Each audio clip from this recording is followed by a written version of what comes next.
Ассаляму алейкум, хайрлах шамлар, витаю. В эфире телеканала АТР. Мы продолжаем информационный вечер. Следующие полчаса будем говорить о самых актуальных новостях, которые появились в информационной повестке дня. Присаживайтесь поудобнее. С вами я, Гульсум Халилова. Поехали. Президент роздав купу термінових доручень міністерствам. Дедлайн – кінець року. Суспільство хоче крові. Так заявив генпрокурор. Рябошапка планує гучні посадки. Росія назвала суперечливі вимоги для нового транзитного контракту. Чи погодиться Україна? Рада представить гостей нашей студии. Тарас Чорновіл, народний депутат України 3-6 скликань, а також Михайло Поживанов, голова ГО Фонд муніципальних реформ «Магдебурзьке право». Вітаю. Вітаю. Доброго вечера. Алейкум ассалям. Алейкум ассалям. Президент Зеленский во время визита в Харьков рассказал, что с 2009 года на заводе Малышево для ВСУ разработали всего лишь один танк. Давайте его послушаем. У нас більше 10% підприємств Укроборонпрому знаходиться саме на Харківщині. Зараз ми були на авіаційному заводі, були на заводі, легендарному заводі Малишево, побачили, що там відбувається. Ви знаєте, по-перше, я в шоці, що стосується статистики.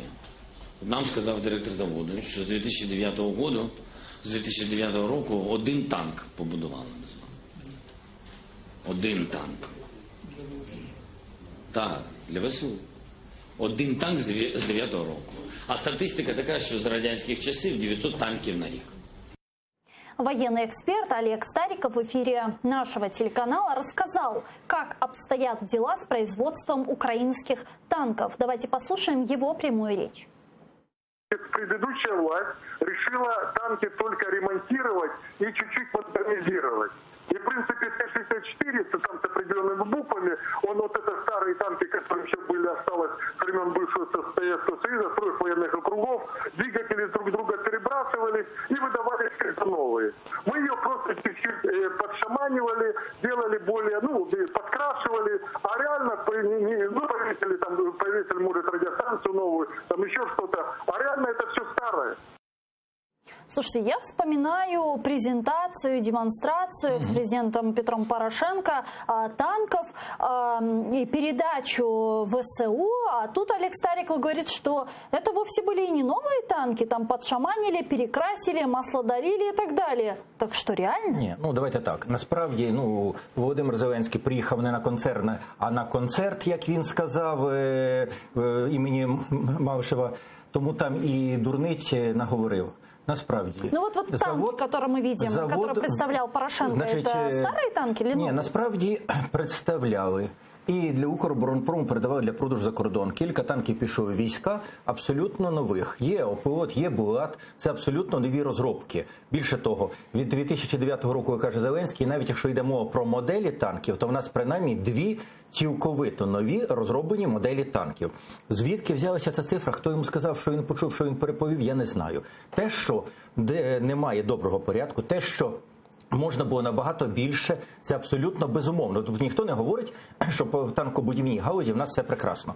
Але сказати один танк, коли мова йшла, коли ми тільки продали за цей час, знайшли гроші, відповідно за них докупили і випустили дешевших танків для української армії, іде мова все-таки про навіть не десятки, а про кілька сотень танків. Розказувати про один танк, це така елементарна безграмотність. Смотрите, президент Владимир Зеленский ссылается на директора. А вот нам военный эксперт Олег Стариков тоже подтвердил, что на самом деле с 2009 года действительно был построен всего лишь один танк. Вот как вы к этому относитесь? У нас как бы Укроборонпром есть, война есть, а танков нет. Я бы, наверное, согласился частично с Зеленским по одной простой причине. Они действительно разрабатывали новые модели танков, но наш оборонный бюджет, к сожалению, не предусматривал закупок новой техники для вооруженных сил Украины. Очень много техники, мы же участвовали практически во всех военных выставках международных, и нашу технику покупали, и всегда Укроборонпром был очень такой интересный объект для бизнеса. Почему за него такая война постоянно была? А для того, чтобы делать заказ, надо было либо объявлять сразу военное положение, переводить все предприятия в режим работы военный, и тогда вся продукция, открываются все там государственные запасы, государственного резерва и всего остального, и военный заказ идет уже на пользу только государства. Да, их от коммерции уводят. Поэтому он, с одной стороны, вроде и прав, а с другой стороны, конечно, не прав Тарас здесь, ну и вы совершенно правильно назвав эти модели, они производились. Мне, наверное, в какой-то степени это близко. Я еще в конце 80-х годов, работая на комбинате «Азовсталь», начинал свой трудовой путь мастером по спецсталям для производства наших танков.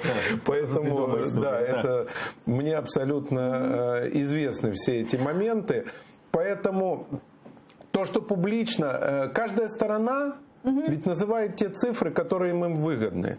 Я немного, но я не мог позволить себе очень долго слушать его совещание. Для меня, во-первых, было очень удивительно, зачем совещание по Укроборонпрому проводить в открытом прямом эфире, если это все-таки мы говорим об обороне, мы говорим о том, что у нас есть война, есть противник, и мы рассуждаем все эти вещи для того, чтобы все вот эти Соловьевы, Киселевы потом издевались еще дальше над нами. Это для меня было вообще непонятно. Но они поднимали вопросы. Спешите за должности, сделайте то, сделайте. Они пытались на этом совещании показать страшную картинку для того, чтобы им порешали какие-то вопросы. Ну, вот что с точки зрения государственного управления это неправильно. То, что делал Абрамавичус, то, что делали директора заводов, а Зеленский это позволял, поскольку опыта государственного управления, к сожалению, у него практически нет. Ну вот что касается поручений и задач, президент Владимир Зеленский научился поручать какие-то задания, а именно Владимир Зеленский поручил министерствам ряд срочных заданий, почти все они должны быть выполнены к концу этого года. Давайте смотреть, что за поручения раздал Владимир Зеленский. Міністерство соціальної політики до кінця року уможливити пенсії та довідки через мобільний додаток і створити механізм, за яким особі, що досягнула пенсійного віку, призначається пенсія без звернення в державні установи. Міністерство охорони здоров'я до лютого запустити єдину державну інформаційну систему трансплантації. Міністерство освіти і науки до 31 грудня сформувати законодавчу основу для роботи базової та профільної школи за новими освітніми стандартами. Міністерство культури до кінця року розробити законопроєкт про інформаційний простір України. Міністерство розвитку громад та територій до 31 грудня ліквідувати корупцію у царині державного архітектурно-будівельного контролю та містобудування. Міністерство юстиції внести зміни у програмне забезпечення реєстрів нерухомості та бізнесу, щоб припинити несанкціонований доступ. Міністерство економіки до кінця року підготуватися до запровадження ринку землі. Ну, вообще, для начала, как вам такие поручения? И может ли президент раздавать эти поручения и говорить, что вот к Новому году, да, ставить дедлайн и говорить, что к Новому году нужно их выполнить? Пункт перший. Парламентсько-президентській республіці президент може такі речі рекомендувати, він може наполягати, але він не може давати доручення, тому що доручення – це пряма вказівка для виконання твоїм підлеглим. Ні парламент, ні Кабмін не є його підлеглими. Тому це є певне ігнорування норм Конституції, це некрасиво. Принаймні, хоча ми розуміємо, що в нього вся повнота влади. Друге, знаєте, в якого президента в Україні до Зеленського був найнижчий рівень виконання його доручень, наказів, розпоряджень? Цікаво, мабуть, Ющенка, ні? Януковича. Людина, яка найбільше концентрувала владу в своїх руках, крім Зеленського, найнижчий рівень виконання. Зараз та сама історія. Іде вал вказівок, вал розпоряджень, ніхто навіть не думає до них приступати. І третій момент. Все те, що дав розпорядження Зеленський, насправді зроблено все вже зроблено навпаки. Ні до кінця цього року, ні до кінця наступного року нічого не буде, скажімо, по оцих пенсії, смартфоні, держава в смартфоні, все інше, там він цілу кучу яких доручень дав. Тому що на оцей напрямок діджиталізації в наступному бюджеті на наступний рік не виділено ні копійки. На жоден з тих пунктів. Ця держава в смартфоні 0 копійок. Сьогодні віце-прем'єр профільний заявляє, ми будемо волонтерів шукати. Я навіть скажу, якщо йде мова про державу в смартфоні, я знаю, з якої країни ті волонтери приїдуть. Принаймні, яку будуть працювати. Звичайно, з Росії. Дістати прямий контроль, тому що ніхто не буде працювати задурно на виконання державної програми. Насправді, повний провал. Коли ми говоримо про ті ж самі школи базові, про які він дає доручення, вибачте, але він урізав. Це зараз такий удар по місцевому самоврядуванню, по децентралізації в новому бюджеті повністю. Воно руйнується, а на місця не профінансовані, не підтримані субвенції на освіту. Тобто навіть те, що є, буде ліквідовано. А він говорить про якісь нові.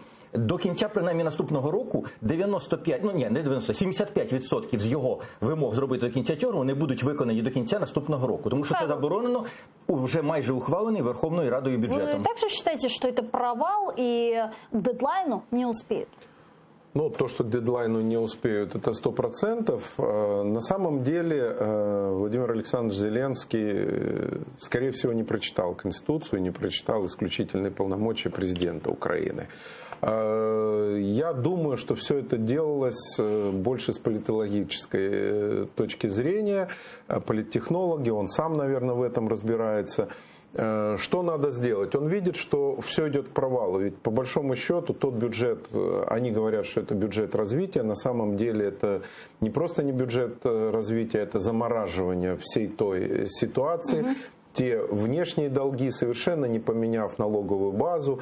Все говорили, Порошенко пытался это делать, потом Зеленский обещал налог на выведенный капитал, все остановилось.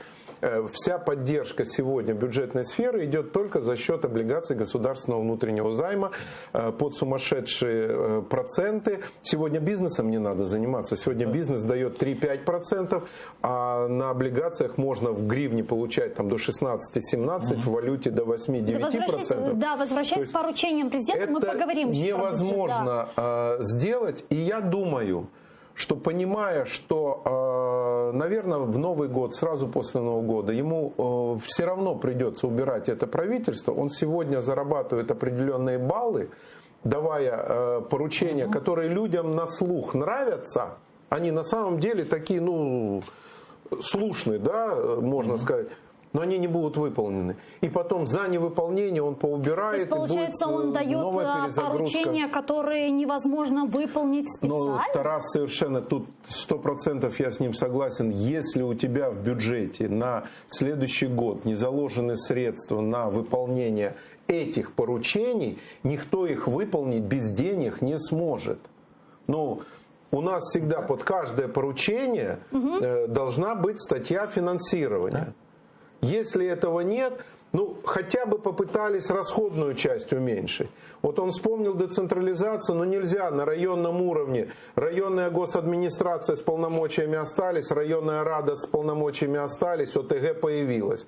Мы говорим о децентрализации, 3 органа в каком-то районе по 100 человек. В каждом практически с одинаковыми полномочиями мы их продолжаем финансировать. То есть здесь везде надо было бы навести порядок. Давайте поговорим тогда про приватизацию. Президент поручил Министерству экономики начать подготовку к приватизации. В офисе президента назвали срок. Давайте послушаем.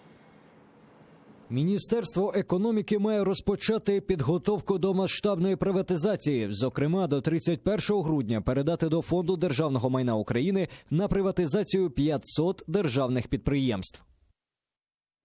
А может, так появятся деньги в бюджете? Ой, слухайте, я не знаю, Михайло, не менше за мене, бо може більше за мене має, точно, принаймні в бюджетній сфері має набагато більше досвід за мене. Як восприймати цю новость, позитивно чи негативно? Ой, слухайте, новина, як і всі новини, новина дуже приємна і дуже гарна. Тільки результат її виконання буде, такой же, як було всі предыдущие 4 роки. До кількох десятків мільярдів закладали на те, щоб отримати від приватизації, отримували 1 мільйон, 2 мільйони, 5 мільйонів. Для цього є кілька причин. Перше, ми сьогодні невигідна для інвестора країна. Немає певності в політичній стабільності, плюс наша досі йде війна, плюс міняється податкова база, невідомо як вона буде мінятися, в який спосіб. І за таких умов приходити серйозний інвестор не буде. Момент другий. А хтось провів передприватизаційну підготовку цих підприємств. Вони серйозно готові, а хтось займався переглядом законодавчої бази для приватизації. Там ж теж недороблених дуже багато. Цей момент. І останній момент. Ну, давайте не забуватися. Існує антимонопольний комітет, в якому зміни, по-моєму, помінялись трошки люди, а зміни серйозні не відбудуть. По-моєму, навіть керівництво не помінялося, який завжди блокував, коли комусь було невигідно, комусь дуже важливо, невигідно була приватизація великих об'єктів. І існують олігархи, які мають дорогих, хороших юристів, яким завжди вигідніше, здається, є можливість щось приватизувати. Приватизуй, і це твоє.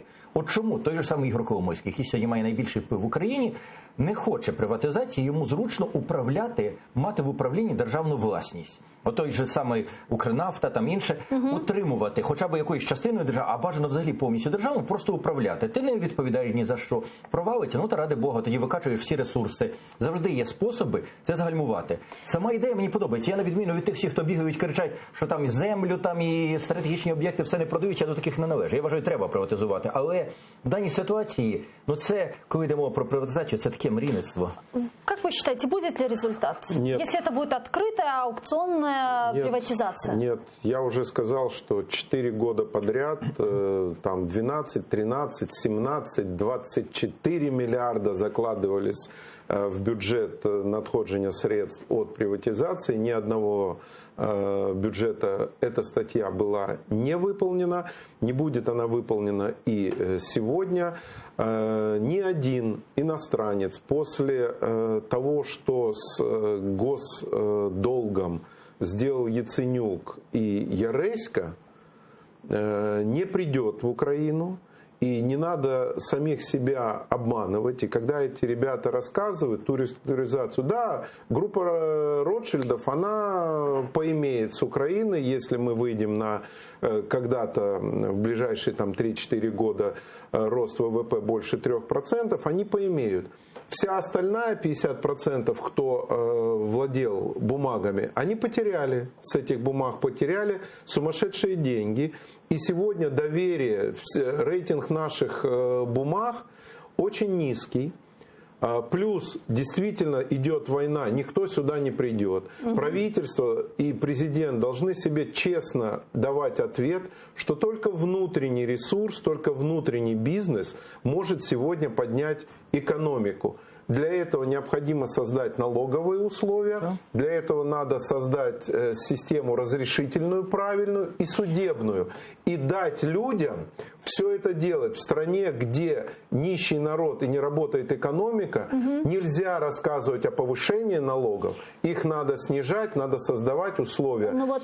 Налог о выведенном капитале, налог на недвижимость, налог на землю. Это все налоги, которые убивают развитие бизнеса. А позволить в олигархами контролируемой отраслями, скажем, в металлургию, никто никуда не войдет. В химию сегодня в тех условиях никто не войдет. Поэтому не будет этого. Да, Одесскую киностудию купят с тем очень интересным куском земли, который можно застроить. Если такой объект будет, купят те, кто это сможет. Но это будет стоить 1, 2, 5 миллионов долларов, но не миллиарды. Вот очень интересная тоже новость в том числе, потому что вот Украина берет новый кредит, почти 500 миллиарда евро. На что пойдут эти деньги, рассказал прем'єр-міністр Гончарук. Давайте его послушаем. Було прийнято рішення про залучення 450 мільйонів кредитів на розвиток доріг від Європейського інвестиційного банку. Це великий один з інвестиційних проєктів з нашими міжнародними партнерами з метою будівництва доріг найближчі роки. Це кредит, який ми беремо під досить низький відсоток, до 2%. 450 миллионов евро с небольшим процентом, говорит Гончарук, это 2%. Как вам такая новость? Насколько это целесообразно? Ну, давайте так. Якщо це іде безпосередньо, якщо ці гроші підуть реально в будівництво інфраструктури, це і непогана новина, тому що інфраструктура далі повертає економіку. Тому що чим ліпша інфраструктура, тим більше привабливість, тим більше можливості для економіки, тим менше втрати на логістиці і тому подібне. Це, в принципі, добре. Тільки от, знаєте, я не зовсім впевнений в цьому до 2%. Наскільки я розумію, там ставка буде Лібор дещо плюс 2, це ще може бути. Там набагато гірша буде ставка. Йому, по-моєму, просто не сказали реально ці ставки. Не дають вони під 2%, тим більше в країну, в якої розірвав відносини, не розірвав, а зупинив відносини Міжнародний валютний фонд. Сказав 2%. Так що ж не вірить розумієте, прем'єру? він помилився на презентації бюджету, він сказав суми, які від того документу, який був в той самий день внесений в Верховну Раду, відрізняються з ким на 15 мільярдів. Ну, я перепрошую, я маю сумніви в тому, що Олександр Гончарук читає всі ті документи, по які він говорить. Мені здається, там є дещо поверховий підхід. Ще раз кажу, сама ідея добра, питання її двох моментів. Перше, ціни, чи там дійсно 2% це було б ідеально, а там 2% за означенням не може бути від цього банку. Другий момент – це те, щоб дійсно всі гроші пише 100% на те, що на призначені. Михайло, ваша позиция? Я готов брать деньги для государства на развитие экономики. Все то, что мы накопичивали борг страны для проедания бюджетом, это все дорога в никуда. То же самое, я абсолютно соглашусь, что премьер-министр ошибается. ЕБР никогда не давала деньги под такие проценты. Здесь может быть либор плюс 2%, то есть он либор просто либо не знает, что это такое, да, либо просто забыл ему кто-то сказать, 2% он увидел и считает, что это так есть. Это будет минимум под 6% годовых, этот кредит может быть. Я слышал, что это будет идти для Укравтодора на дополнительно дороги. Это плюс, даже под 6% это плюс. Так, це об'єднана навколо Львова, це Одеська траса, ще кілька. Да, в «Газпроме» назвали условия, при которых будет подписан новый контракт с Украиной о транзите газа. Давайте послушаем цитату «Газпрома». Міллер звернув увагу, що до укладення нового транзитного контракту необхідно вирішити комплекс принципово важливих питань. Перший – врегулювання судових спорів між «Газпромом» і українською стороною. Друге важливе питання – готовність України до прямих закупівель російського газу з 2020 року та схвалення обсягів таких закупівель. Рішення української сторони безпосередньо впливає на пропускну здатність російської газотранспортної системи, яку повинен підтримувати «Газпром» на кордоні з Україною. По сути, теза такая: покупайте российский газ и будет вам контракт. Как это понимать? Идти ли на условия России? Ну, не зовсім така умова. Нам надо первое прочитать, что мы должны отказаться от взаимных претензий. То есть выигранные в Стокгольме арбитражные суды, мы должны отказаться. И они этого на самом деле очень боятся. Они этого очень боятся, и они идут на определенные вещи. Потом разговор постоянно идет о продлении контракта на 1 год. Нас это тоже не должно абсолютно устраивать, потому что когда будет построен там Северный поток-2 и Вернемся, я просто хочу сейчас в нашей беседе подключить исполнительного директора НАК «Нафтогаз Украины» Юрия Витренко, да, который с нами сейчас на прямой связи. Алло, здравствуйте. Здравствуйте. Да, вот хотелось бы услышать вашу позицию по поводу заявлений из «Газпрома», которые примерно звучит так: прощаем арбитражный Стокгольмский суд, да, а потом покупаем российский газ. Вот как это воспринимаете? Стоит ли Украине идти на подобные условия со стороны РФ? Ну, во-первых, хотелось бы уточнить, позиция российской стороны заключается в том, что они говорят: вы сначала простите нам долг в 3 миллиарда долларов, который «Газпром» должен нефтегазу, каким-то чудесным образом ликвидируйте штраф антимонопольного комитета, который приблизительно на сумму 7 миллиардов долларов, отзовите все свои исковые требования в рамках нового арбитража, скажите, сколько вы у нас будете покупать газа, и после этого мы только начнем переговоры. Они не гарантируют, что в такой ситуации будет какой-то новый контракт. Они просто говорят, что они начнут переговоры. Стоит ли Украине соглашаться? Ну, очевидно, в такой постановке вопроса предложение российской стороны выглядит неконструктивным. В части потому, что очень важно понимать, что мы выиграли в предыдущем арбитраже. Вот эти 3 миллиарда долларов, которые нам должен «Газпром», вообще мы выиграли больше, но в часть мы фактически получили зачет в счет газа, полученного в предыдущие периоды. Так вот, мы выиграли эту сумму как компенсацию за невыполнение «Газпромом» своих обязательств по транзитному контракту в части объемов, согласованных для транзита. Юрий, я хочу вас, извините, вас перебила, уточнить, все-таки мы не будем соглашаться на эти условия «Газпрома» или будем свои условия какие-то выдвигать?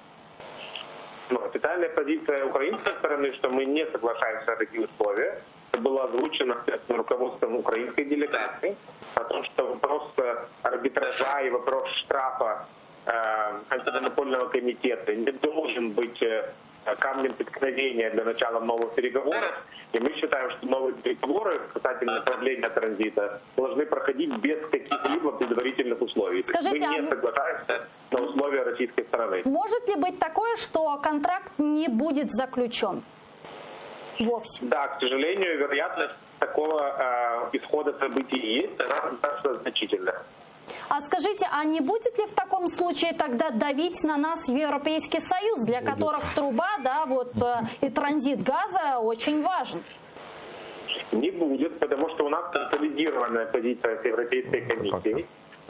Мы принимали все предложения, которые делала Европейская комиссия. Европейская комиссия разделяет позицию, что арбитраж не должен быть камнем преткновения, и нельзя ставить продление транзита в условия, соответственно, отказа от выигрыша в арбитраже. То есть отказ от выигрыша в арбитраже не имеет никакого отношения к продлению транзита. Это позиция и европейской стороны. Спасибо большое. Юрий Витренко, исполнительный директор группы «Нафтогаз», был с нами на прямой связи. Действительно, а какая будет позиция Европейского Союзу, если действительно контракт не буде заключен? У випадку, якщо раптом будуть перебої серйозні з поставками, Європейський Союз має звичку шукати слабшого і тиснути на слабшого, яким завжди є Україна, але в цій ситуації потрібно вистояти. Ми маємо дуже зараз хорошу позицію. Юридично, давайте зрозуміємо, «Газпром» – це не правительство Російської Федерації, якому наплювати і Путіну наплювати на весь світ, тому що в нього ядерні ракети. А «Газпром» має акції, має підприємства, має власність, має бізнес за кордонами Росії. І судові позови, арбітражі для нього – це є річ, яку він мусить виконувати. І коли був тільки виграш, «Газпром» був готовий виконати в повному обсязі всі вимоги арбітражу. Тільки окрик Путіна і заява не виконувати, не виплачувати, їх зупинило в цьому. Вони зараз на цьому дуже серйозно потерпають. Насправді наша позиція сильна. Треба не здатися. Я задоволений позицією «Нафтогазу України». В цій ситуації їх можна критикувати, але тут вони дійсно поступають мудро.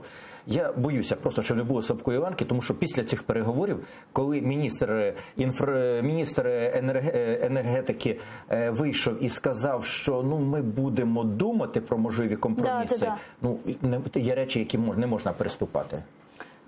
Как вы считаете, действительно, если Украина откажется от транзита газа и контракт не будет заключен? Во-первых, насколько я знаю, мы теряем какое-то количество денег, да, там 3-4 миллиарда. За транзит газа, но я не думаю, что это будет очень страшно. Если вообще говорить о доходных моментах нашего бюджета, мы могли спокойно все эти годы работать и без позык Международного валютного фонда. То есть мы в более выигрышной позиции на сегодняшний сейчас, день абсолютно. И вот эту жесткую позицию, я здесь тоже и с Тарасом, и с Витренко согласен, что мы ее должны сохранить, выдержать и постараться выдержать давление в первую очередь Германии, поскольку основной потребитель российского газа через нашу трубу это все-таки Германия.